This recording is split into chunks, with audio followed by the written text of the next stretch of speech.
नमस्कार, आप सभी का स्वागत करता हूं मैं कपिल नायक। इस समय की बहुत बड़ी एक ब्रेकिंग न्यूज आ रही है। उत्तर प्रदेश चुनाव, 5 राज्यों के चुनाव को लेकर जो चुनाव आयोग ने ऐलान किए हैं, जो 5 राज्यों में चुनाव होने विधानसभा चुनाव को लेकर, उसको लेकर हम एक अपडेट दे रहे हैं आपके लिए। जो एक मुख्य अपडेट है 2022 के चुनाव को लेकर, क्या चुनाव आयोग ने शर्तें रखी हैं, किस प्रकार कितने चरणों में चुनाव होंगे, इन सब को लेकर आप एक विशेष रिपोर्ट देखें ये हमारे द्वारा। सबसे पहले हम आपको जानकारी दे दें कि चुनाव आयोग ने आज 3 बजे के करीब एक प्रेस बुलाई थी, जिसको लेकर आज ही चुनावी तारीख का ऐलान किया गया। आपको बता दें कि 5 राज्यों सहित में आज ही से सबसे प्रथम जो बताई गई है आचार संहिता, वो आज ही से आचार संहिता लागू होगी। सबसे पहली जो मुख्य बात चुनाव आयोग ने कही है। वहीं दूसरी बात बता दें हम आपके लिए, चुनाव आयोग की कुछ और मुख्य बातें भी हैं जो उन्होंने कहा है कि सर्वप्रथम मास्क, सैनिटाइज और अन्य चीज़ों को देखते हुए जो पोलिंग बूथ हैं वो स्थापित किए जाएंगे और उन पर पूर्ण सुरक्षा दी जाएगी कोविड-19 के देखते हुए। दूसरी वही बड़ी बात कि जिस प्रकार कोविड की स्थितियां रही हैं उसको लेकर बुंदेलखंड या पूरे राज्य में लेकर उत्तर प्रदेश में खास करके कोविड की तैयारी को देखते हुए, जो लहर आ रही है तीसरी लहर को देखते हुए, उसमें कहीं ना कहीं अधिकारियों की मुख्य भूमिका रही, किस प्रकार चुनाव संपन्न कराते हैं और चुनाव को वो करते हैं।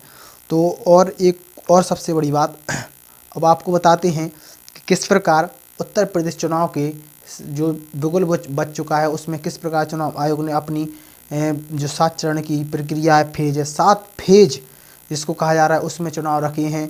सर्वप्रथम 10 फरवरी को वोट डाले जाएंगे, 10 फरवरी को वोट डाले जाएंगे और दूसरा चरण रहेगा जो 14 फरवरी को। पहला चरण रहेगा 10 फरवरी को, दूसरा चरण रहेगा 14 फरवरी को, और वहीं तीसरा चरण रहेगा 20 फरवरी को, और 23 फरवरी को रहेगा चौथा चरण, और 27 फरवरी को रहेगा 5वां चरण, और 3 मार्च को रहेगा आपका 6वां चरण, और 7 मार्च को रहेगा आखिरी चरण। एक बार और मैं आपको जल्दी से बता देता हूँ। 10 मार्च को पहला चरण, 14 मार्च को दूसरा, 20 को तीसरा, 23 को चौथा, 27 फरवरी को रहेगा आपका 5वां चरण, और 3 मार्च को 6वां चरण, और 7 मार्च को आपका आखिरी चरण। 7 मार्च को आखिरी चरण है जिसको बताया गया है।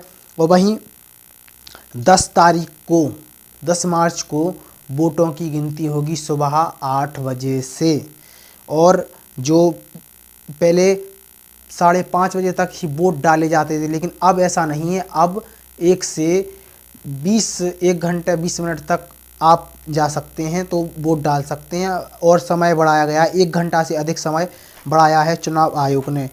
और सबसे बड़ी बात ये है कि जो लगातार भीड़ आ रही है उसको देखते हुए लगातार उत्तर प्रदेश में जो रैलियां हैं वो रैलियों पर लगाम लगेगी।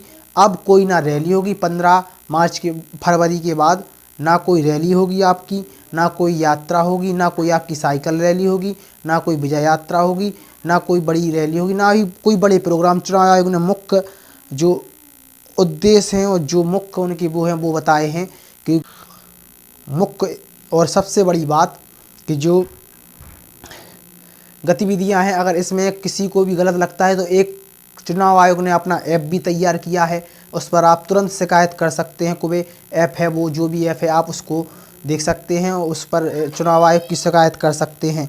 तो 7 चरणों में चुनाव हुए और अन्य 5 राज्यों में भी उनमें भी चुनाव होंगे, लेकिन यूपी का चुनाव मुख्य है। यहाँ की सियासत भी बहुत गर्म आ चुकी है। जो बड़ी बड़ी रैलियाँ वो रद्द करने को कहा है, ना कोई बड़ा जो नेता है वो भी रैलियां नहीं करेगा, जिसको लेकर चुनाव आयोग ने ये भी मुख्य कदम है। दूसरा मुख्य कदम जो आचार संहिता है, इसमें अगर कोई उल्लंघन होता है तो लगातार कार्रवाई होगी, आप कार्रवाई के घेरे में होंगे। और कई बातें हैं ऐसी इसमें, ये 3 से 4 पेजों का ये पूरा वो है पेपर। तो इसमें ये नोट हमने तैयार किया है ये पेपर के लिए। जैसा कि आपको हम बता दें कि जो 7 चरण है, इसमें जो बुंदेलखंड है, इसमें बुंदेलखंड में 19 सीटें आती हैं। बुंदेलखंड की 19 सीटों को 20 फरवरी यानी तीसरा चरण है 20 फरवरी को वोट डाले जाएंगे बुंदेलखंड में 19 सीटों पर। आपको बता दें जो 19 सीटें हैं उस पर तीसरे चरण में होंगे बुंदेलखंड में पूरी सीटों पर चुनाव होंगे।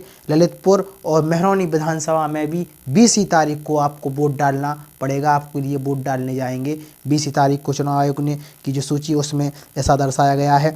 वही हम आपको बता दें कि चुनाव आयोग ने मीटिंग की तो उसमें जब ये बताया गया था कि कैसे कोऑपरेट करना है जनता के लिए, तो लगभग ऐसे पोलिंग स्टेशन बनाए गए हैं जिनसे सहायता के जरिए जल्दी से जल्दी आप वोट डाल सकते हैं। ये कुछ महत्वपूर्ण बातें हैं। और जो आचार संहिता है धारा 144 वो लागू हो चुकी है। अब आपको कहीं भी इकट्ठी भीड़ नहीं मिलेगी।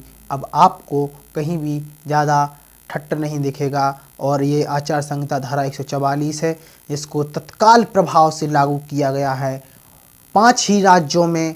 और जो पंजाब, मणिपुर, गोवा और इससे क्या कहते हैं अन्य उत्तर प्रदेश, पंजाब, इन जो उत्तराखंड है, इन 5 राज्यों में चुनाव होना है। इन चुनाव को लेकर चुनाव आयोग ने बहुत बेहतरीन तरीके से एक अपनी सूची जारी की है। उसके ज़रिए उन्होंने बताया कि हर प्रकार की तैयारी है। चुनाव आयोग से डीएम, एसपी, कलेक्टेड से लेकर हर तरीके का ध्यान होगा। और किसी को भी कुछ अनिश्चितता होती है वोट डालने में, कुछ भी गड़बड़ी लगती है तो आप एक ऐप के ज़रिए तुरंत शिकायत करें, क्योंकि वो शिकायत तुरंत ही आपकी प्रगति पर होगी, तुरंत उस पर कार्रवाई अमल होगी। तो ये चुनाव आयोग ने मुख्य बातें कही हैं अपने प्रेस वार्ता में। और 3 साढ़े 3 बजे से प्रेस वार्ता 1.5 घंटा की प्रेस वार्ता की है। तो आप कैमरा पर्सन के साथ देख रहे थे। ये पूरी रिपोर्ट आपको हम बता दें कि जिस प्रकार 7 चरण में चुनाव होने हैं, एक बार और सुन लें आप सभी कि 10, 14, 20, 23, 27 फरवरी को डाले जाएंगे वोट। और 3, 7 को आखिरी 2 चरण रहेंगे, 6वां, 7वां। 7 तारीख को 7वां चरण रहेगा। और वहीं आपको बता दें 10 तारीख को मुख्यमंत्री जो पार्टियां हैं इनके परिणाम घोषित होंगे। कौन बनेगा मुख्यमंत्री इसका क्लियर साफ हो जाएगा 10 तारीख को सुबह 8 बजे से गिनती होगी वोटों की। तो आप भी ज़रूर मतदान करने जाएं, ये हमारे चैनल और हमारी अपील है। और आपको बाकी अपडेट देते रहेंगे। चुनाव से जुड़ी हुई हर पार्टी का आपको दिखा रहे हैं हाल। तो इस तरीके की जो रिपोर्ट है वो आपके लिए विशेष रिपोर्ट चाहिए कि तैयार कर, इसमें समय लगा, इसके लिए माफ़ करें।